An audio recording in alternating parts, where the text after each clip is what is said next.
Hello and welcome everyone. आज हम पढ़ने वाले हैं क्लास 8 का जलेबीज चैप्टर। बहुत इंटरेस्टिंग चैप्टर है ये। तो नरेटर अटक के अंदर एक स्कूल था जहां पर 5th स्टैंडर्ड में वो पढ़ा करते थे। तो ये उनके बचपन की कहानी है। बचपन में लोग उन्हें मुन्ना मुन्ना कहकर बुलाया करते थे। अच्छा, मन्नू और मुन्ना दोनों अलग अलग नाम है। कहीं तुम सोचोगे सर आपका नाम भी तो मन्नू है। तो यहाँ पर जो नरेटर के मम्मी पापा थे उन्होंने अपने बेटे मुन्ना को 4 रुपये दिए। 4 रुपये में तो क्या ही आता है। 4 रुपये दिए उनकी स्कूल की फ़ीस पे करने के। और 4 रुपये स्कूल की फ़ीस किसकी हो सकती है? कमेंट सेक्शन में आप लोग कमेंट करना आपके स्कूल की फ़ीस कितनी है। ये 4 रुपये स्कूल की फ़ीस थी बहुत पुराने ज़माने में। तो 4 रुपये उनकी स्कूल की फ़ीस थी। वो उनके मम्मी पापा उन्हें दे देते हैं कि बेटा ये 4 रुपये ले जाओ और स्कूल में अपने टीचर मास्टर गुलाम मोहम्मद को दे देना और उनको बोल देना सर ये मेरे स्कूल की फ़ीस है। लेकिन जब नरेटर अपने स्कूल में पहुंचते हैं, यानी कि मुन्ना अपने स्कूल में पहुंचता है, तब उस दिन मास्टर गुलाम मोहम्मद छुट्टी पर होते हैं। अब आप क्या करोगे अगर ऐसा आपके साथ हो? आपके मम्मी पापा आपको स्कूल में फ़ीस पे करने के लिए दे दें और जब आप स्कूल में पहुंचो तब टीचर छुट्टी पर हो, तो आप लोग क्या करोगे? कमेंट सेक्शन में कमेंट करके बताना। ये कोई ऐड नहीं है, आपको एक बहुत ही इम्पॉर्टेंट इन्फॉर्मेशन देनी है। एजुकेशन को इजी और अफोर्डेबल बनाने के लिए हमने एक इम्पॉर्टेंट स्टेप लिया है। आपके लिए हमने रेडी करा है स्पेशल कंटेंट जो आपके एग्जाम में बहुत हेल्प करेगा। इसमें आपको मिलेंगे चैप्टर वाइज टेस्ट पेपर, हर चैप्टर के नोट्स, साथ में कंबाइंड टेस्ट पेपर्स और प्रायोरिटी डाउट क्लियरिंग। इसके साथ साथ और भी बहुत सारे बेनिफिट्स आपको मिलने वाले हैं सिर्फ और सिर्फ 299 के मेंबरशिप प्राइस में। सब्सक्राइब के साथ में ज्वाइन के बटन पे क्लिक करके आपको ये मेंबरशिप परचेज करनी है। ये प्राइस लिमिटेड टाइम के लिए है। अरे वाह भैया, इतने कम प्राइस में इतनी सारी चीजें, मैं तो अभी मेंबर बन जाता हूँ। स्कूल में टीचर के एब्सेंट होने की वजह से मुन्ना अपने स्कूल की फ़ीस नहीं दे पाया। जो पैसे मुन्ना के माँ बाप ने उसे स्कूल में फ़ीस देने के लिए दिए थे, अब मुन्ना उन्हें अपने हाथ में पकड़कर वापस घर पर आ रहा था। अचानक से रास्ते में मुन्ना को एक आवाज़ सुनाई देती है, गरम गरम जलेबी, टेस्टी टेस्टी जलेबी। मुन्ना सोचता है ये कौन बात कर रहा है। मुन्ना को लगता है मान लो उसके जो हाथ में पैसे हैं वही उससे कह रहे हैं गरम गरम जलेबी लेने के लिए। लेकिन पैसे बात नहीं कर रहे थे, ये सिर्फ और सिर्फ मुन्ना के दिमाग की खुरापात थी। मुन्ना को जलेबी खाने का बड़ा मन कर रहा था, लेकिन वहीं पर वो लॉजिकली इस चीज़ को सोचता है कि अगर मैं जलेबी खा लूँगा तो क्या होगा। मेरे को ये पैसे जलेबी खाने के लिए थोड़ा ना दिए गए हैं। इन पैसों को तो किस चीज़ के लिए दिया गया था? स्कूल की फ़ीस पे करने के लिए। मुन्ना जो है वो ये भी सोचता है कि मेरे जो भी एल्डर्स हैं, मतलब मेरे घर के जो बड़े हैं, मम्मी पापा हैं, वो लोग मेरे बारे में क्या सोचेंगे? उन लोगों को तो मेरे बारे में बहुत गलत लगेगा। लेकिन बार बार उसे कॉइन्स की आवाज़ सुनाई दे रही थी। कॉइन्स कह रहे थे कि अरे सुनो सुनो सुनो, जलेबी ले लो, जलेबी ले लो। लेकिन फिर दोबारा मुन्ना अपने आप को समझाने की कोशिश कर रहा था। वो सोच रहा था कि ये जो कॉइन्स है ये थोड़ा ना बात कर सकते हैं, इनकी बात मुझे नहीं सुननी, मुझे ये पैसे ले जाकर अपने मम्मी पापा को दे देने चाहिए। अब मुन्ना को ये भी लगता है कि अगर उसने जलेबी खा ली इन पैसों की तो क्या होगा। सबसे पहले तो उसे थोड़ा भगवान से डर था कि भगवान मेरे साथ कुछ गलत ना कर ले। दूसरी चीज़ उसे जो सबसे बड़ा डर था वो था टीचर का। अगर टीचर को पता चल गया कि जो फ़ीस के पैसे थे उन्हें मुन्ना ने खर्च करके जलेबियाँ खा ली हैं, तो टीचर भी बहुत कड़ी पनिशमेंट देंगे मुन्ना को। अब मुन्ना काफ़ी ज़्यादा डर में था। लेकिन जो कॉइन्स थे वो बार बार मुन्ना को बोले जा रहे थे कि जलेबी खा ले, जलेबी। मुन्ना को कॉइन्स का लॉजिक बिल्कुल भी पसंद नहीं आया और वो काफ़ी ज़्यादा हेजिटेट हो रहा था, काफ़ी ज़्यादा कॉन्शियस था, क्योंकि कॉइन्स बार बार आवाज़ निकाले जा रहे थे। अब ये कॉइन्स वगैरह कुछ आवाज़ नहीं निकाल रहे थे, सिर्फ मुन्ना के दिमाग में ये सारी चीज़ें चल रही थी। उसे लग रहा था कि सिक्के बार बार कुछ कहने की कोशिश कर रहे हैं, बार बार वो कह रहे हैं कि जलेबी खा लो, जलेबी। मुन्ना ज़ोर से उन सिक्कों को पकड़ के रखता है। कुछ समय बाद अचानक से उसका हाथ ढीला होता है और एक सिक्का नीचे गिर जाता है। एक कॉइन जो नीचे गिरता है वो कंप्लेंट करता है मुन्ना को कि अरे तुम हमें ऐसे दबा कर रख रहे हो अपनी मुट्ठी के अंदर, हमें बहुत ज़्यादा प्रॉब्लम हो रही है। मेरी सलाह मानो, जो तुम्हें स्कॉलरशिप अमाउंट मिलेगा, स्कूल से एक स्कॉलरशिप अमाउंट मिलता है फ़ीस का, उन पैसों से तुम अपनी फ़ीस भर देना, और जो पैसे ये तुम्हें फ़ीस के लिए घर से मिले हैं इनको खर्च कर लो और मस्ती कर लो। तो अब यहाँ पर मुन्ना सोचता है कि ठीक है ऐसा ही किया जाए। अब मुन्ना क्या करता है, मज़े से जलेबियाँ खा लेता है। अब मुन्ना जलेबी तो खाता है और मुन्ना को जलेबी खाने में बड़ा मज़ा आता है। तभी अचानक से मुन्ना को क्या देखने को मिलता है कि मुन्ना के सारे दोस्त आ गए हैं आसपास उसके।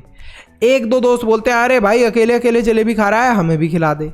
तो मुन्ना क्या करता है, मुन्ना उन्हें भी जलेबियाँ खिला देता है। जितने भी उसके दोस्त होते हैं उन सबको वो जलेबियाँ खिला देता है।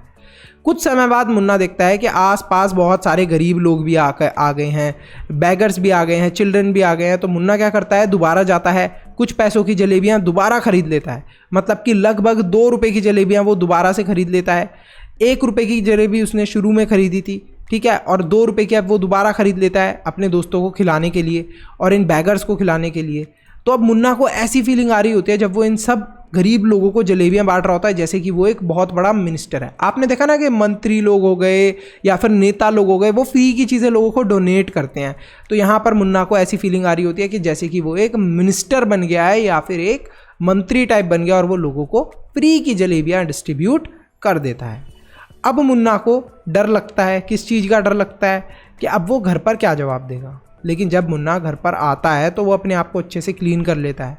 घर पे पकड़े जाने के डर से कि मैं पकड़ा ना जाऊं, वो क्या करता है, घर पे खाना बना होता है, मम्मी बोलती है बेटा खाना बना, खाना खा लो। तो मुन्ना वो खाना भी खा लेता है। लेकिन ध्यान दो, शुरू में चैप्टर के मुन्ना ने बहुत सारी जलेबियां खा ली थी। मुन्ना जलेबियां खा गया था मतलब पूरा पेट भर के, और अब दोबारा घर पे जाके वो खाना खा लेता है। अब मुन्ना के बड़ा रात भर पेट में दर्द होता है, स्टमक एक होता है बहुत ज़्यादा। मुन्ना सोचता है कि अरे यार जलेबियां तो मैंने खा ली थी, घर पे खाना भी खाना पड़ा जिससे मम्मी पापा को शक ना हो, अब क्या होगा।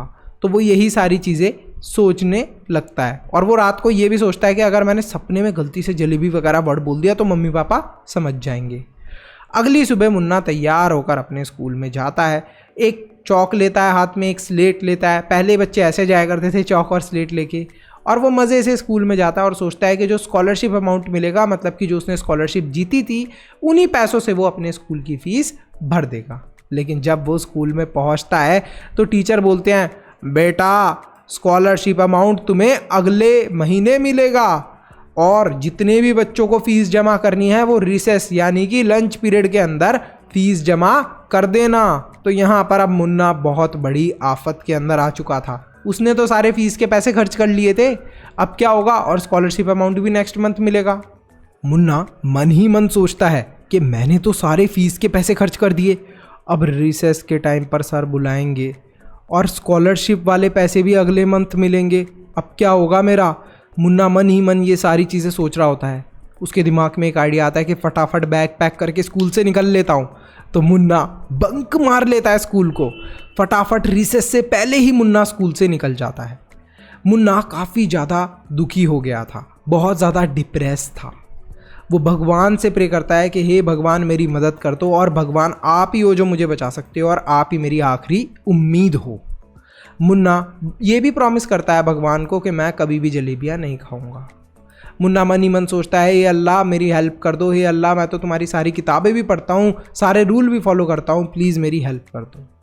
अब मुन्ना चलते चलते अचानक से खम्बेलपुर रेलवे स्टेशन के पास पहुंचता है। वहीं पर उसे ध्यान आता है कि उसके एल्डर्स ने उसे मना करा था, मतलब कि घर के बड़ों ने उसे मना करा था कि रेलवे स्टेशन के ट्रैक्स को कभी भी क्रॉस नहीं करना।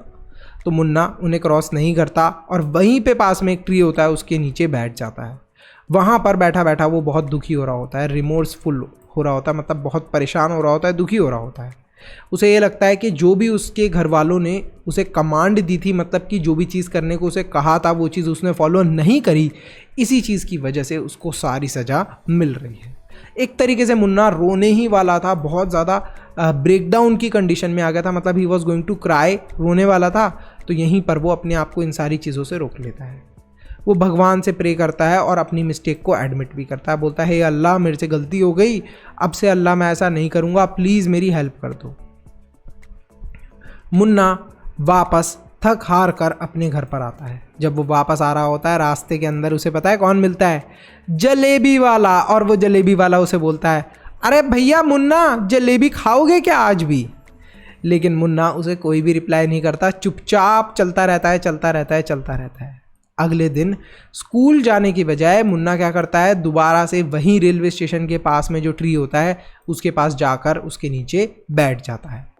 वहाँ पर वो दोबारा से भगवान से प्रे करता है और बोलता है, भगवान मुझे प्लीज़ कॉइन्स दे दो, मुझे प्लीज़ पैसे दे दो, जिससे कि मैं अपने स्कूल की फ़ीस को भर पाऊँ। भगवान से रिक्वेस्ट करता है कि भगवान जो भी कॉइन आप दोगे ना वो इस पत्थर के नीचे रख देना, ये स्टोन दिख रहा है आपको, इस स्टोन के नीचे रख देना, ठीक है।